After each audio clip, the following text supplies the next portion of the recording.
L'exposition Heures italiennes, trésor de la peinture en Picardie, est présentée au public du printemps 2017 à la fin de l'été 2017. On commence à Amiens avec le XIVe, XVe siècle. La Renaissance à Chantilly. Pourquoi Chantilly? Parce que Chantilly, la collection du duc d'Aumale est extrêmement riche, notamment en tableaux du XVIe siècle. Le XVIIe siècle à Beauvais, qui a une très riche collection d'art baroque au musée de l'Oise.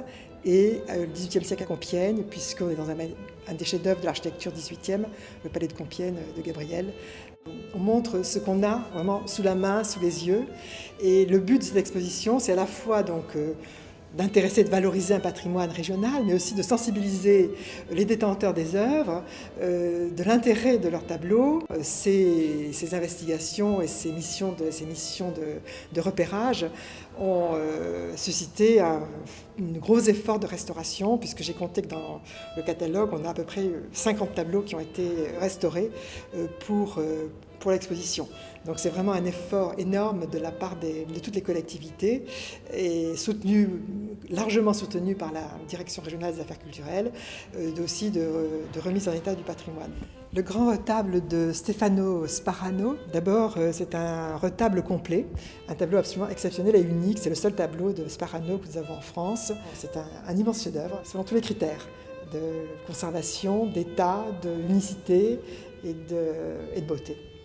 Le musée Condé de Chantilly, qui va consacrer donc son exposition à la Renaissance italienne, présente un tableau qui appartient au musée de Picardie, c'est-à-dire un tableau d'Alvise Vivarini, un des grands peintres de la Renaissance vénitienne. Et c'est un tableau absolument extraordinaire. Vous avez la Vierge à l'enfant, en trône, disons, entourée de saints. Et ce trône est un peu particulier puisque la Vierge est implantée dans un paysage et qu'elle assiste, si vous voulez, à une conversation entre des saints qui ont vécu à des époques complètement différentes.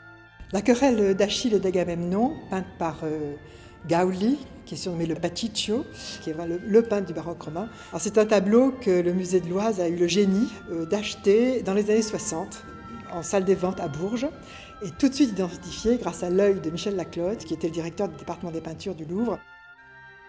La tempête de Leonardo Coccorante est un grand tableau qui représente la furie des éléments, la furie de la nature, une tempête complètement échevelée, débridée, qui appartient donc au musée de Soissons et qui est présentée au musée de Compiègne.